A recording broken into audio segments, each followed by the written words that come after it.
Vous écoutez Europe 1, il est 8h17. L'interview politique. Thomas Soto, vous recevez Alexandre Orlov, l'ambassadeur de Russie en France. Bonjour Alexandre Orlov. Bonjour. À 20h14, heure russe, heure de Sotchi, ça sera donc l'ouverture des Jeux Olympiques, qui sera 17h14 ici en France.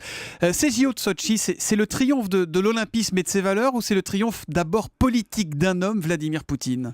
Moi, je crois que c'est le triomphe des deux. Des deux sans doute, puisque les Jeux Olympiques ils sont toujours confiés par le Comité Olympique International à un pays qui relève ce défi.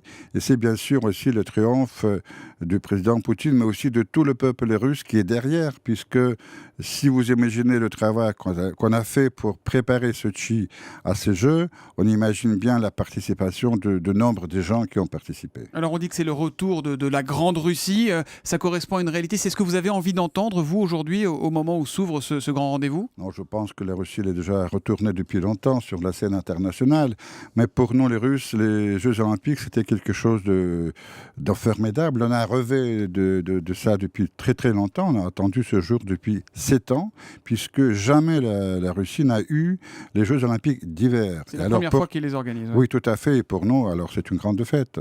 C'est une grande fête, mais à laquelle tout le monde n'assistera pas. François Hollande, par exemple, aujourd'hui, il sera à Tunis pour fêter la nouvelle constitution. Il ne sera pas à Sotchi aux côtés de Vladimir Poutine. C'est un problème pour le président russe ou il s'en moque? Vous savez, le président Hollande sera à Sotchi à côté du président Poutine le 4 et le 5 juin. Puisque les Jeux seront finis, ça ne vous a pas échappé. Oui, mais ça sera les autres Jeux, les Jeux politiques, c'est G8 qui va se réunir cette année à Sotchi. Mais là, c'est présence obligatoire, alors que là, on comprend qu'il peut y avoir un symbole. Il n'y a pas Barack Obama, il n'y a pas François Hollande, il n'y a pas le président allemand non plus, Joachim Gauck.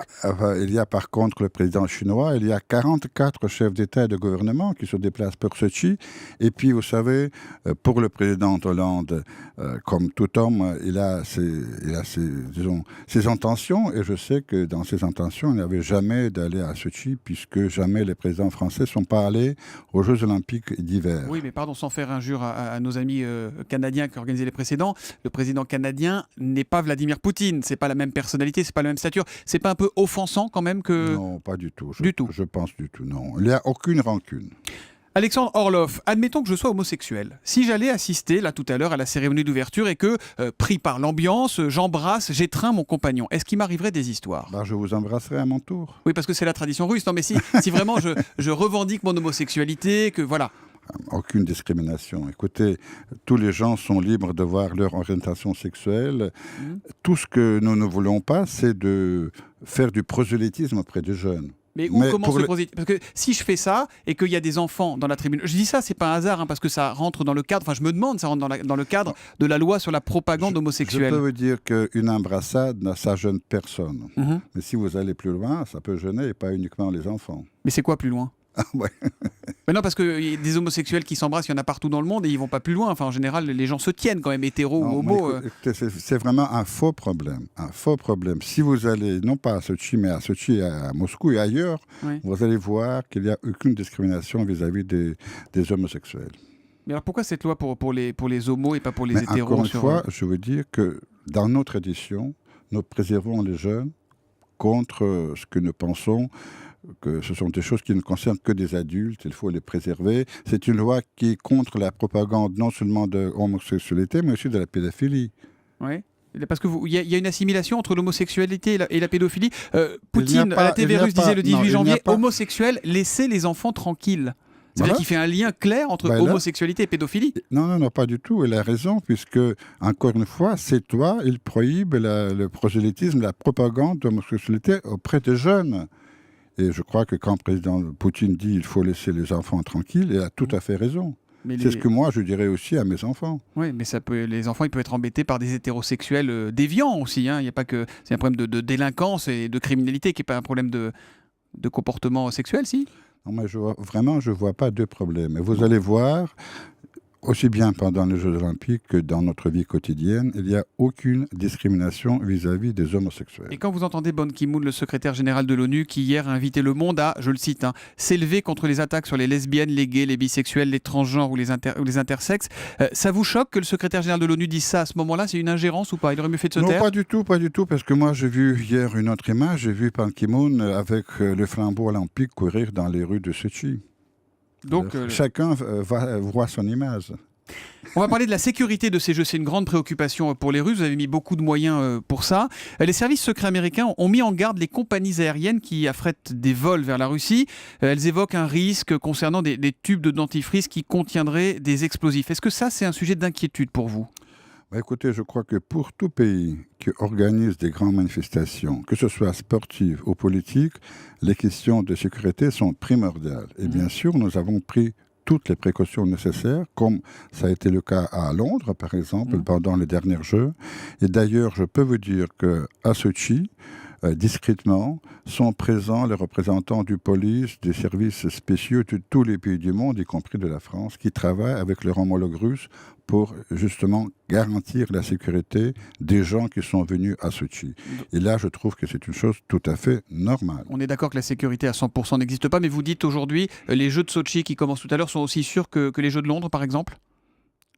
Que les Jeux, ils sont aussi sûrs, ces Jeux-là, que les Jeux de Londres en 2012 ? Bien sûr, bien sûr. En même temps, vous mettez les moyens. Il y a la télévision américaine qui a fait un test. Je ne sais pas si vous avez entendu parler de ça. Ils sont arrivés avec des ordinateurs et un téléphone tout neuf.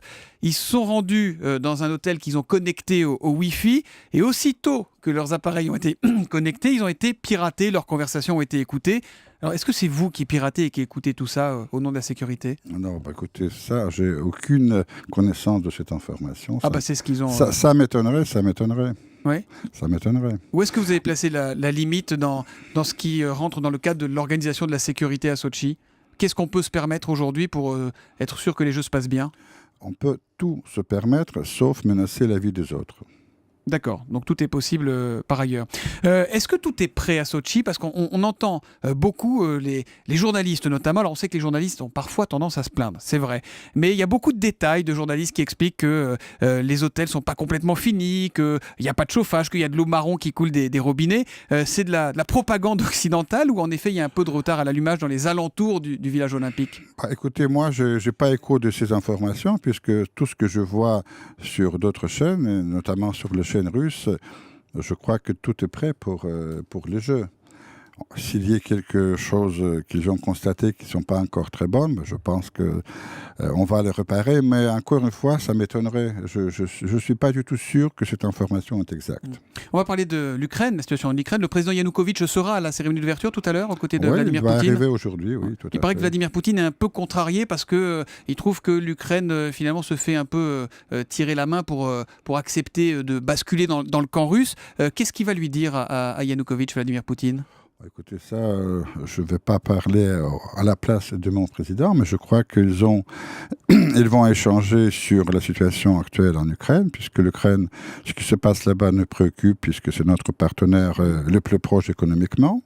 La Russie a accordé un crédit quand même de 15 milliards d'euros récemment à l'Ukraine. Pour l'instant, cet argent est bloqué. Pour l'instant, il dit, tant que vous n'êtes pas clair... Non, l'argent n'est pas du tout bloqué. La première tranche de 3 milliards a été déjà versée à la fin de l'année dernière.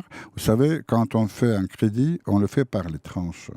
La première tranche a été déjà payée. Et la suivante va être versée ou pas ? La suivante va être versée. Sans condition ? Sans condition. Mais avant qu'on verse la deuxième tranche, il faut avoir un gouvernement en place. Ah, donc avec quand même quelques conditions. C'est pas du tout une condition. Mais on ne jette pas l'argent dans l'air. Il faudrait avoir à qui on donne l'argent. Est-ce que la Russie accepterait l'idée qu'il y ait des élections anticipées en Ukraine ? Bien sûr. Si les Ukrainiens décident qu'il faut avoir les élections anticipées, on va accepter, sans doute. Encore une fois, l'Ukraine, c'est un pays souverain. Et tout ce qui se passe en Ukraine ne concerne qu'elle. Et quand vous parlez de soi-disant ingérence de la Russie, je ne la vois pas du tout. Par contre, je vois une présence un peu excessive des gens de l'Europe et des États-Unis à Kiev, sans aucune invitation. Et ça, je peux vous dire que c'est quand même Les Américains sont assez trop gênant. présents à Kiev aujourd'hui. Écoutez, Ils tirent les ficelles. Aujourd'hui, peut-être pas, mais il y a Mais ils tirent les cette ficelles. valse des émissaires qui vient et revient à Kiev, de Washington, de Bruxelles. Après, il ne faut pas dire que c'est la Russie qui fait l'ingérence. C'est les Américains qui tirent les ficelles à Kiev en ce moment ? Non, personne ne tire les ficelles. Mais vous les voyez un peu trop. On voit un peu trop, oui. Merci beaucoup Alexandre Orlov, ambassadeur de Russie en France. On vous souhaite des bons Jeux Olympiques et beaucoup de médailles. J'imagine que c'est important aussi. Et moi, alors, je voudrais vraiment juste dire les derniers mots, qu'il faut arrêter de pleurnicher, de cultiver le pessimisme, la déprime. Il faut vivre la fête des Jeux Olympiques comme il se doit, avec le cœur ouvert et avoir de la joie. Eh bien, le message est passé. Merci d'être venu ce matin sur Europe 1. Dimanche, c'est François Baroin qui sera à 10h, l'invité de Jean-Pierre Elkabbach, qu'on sera ravi de retrouver. Jean-Pierre qui présentera ce grand rendez-vous Europe 1 iTélé Le Monde à partir de 10h avec François Baroin. Donc. Europe 1, 8h28.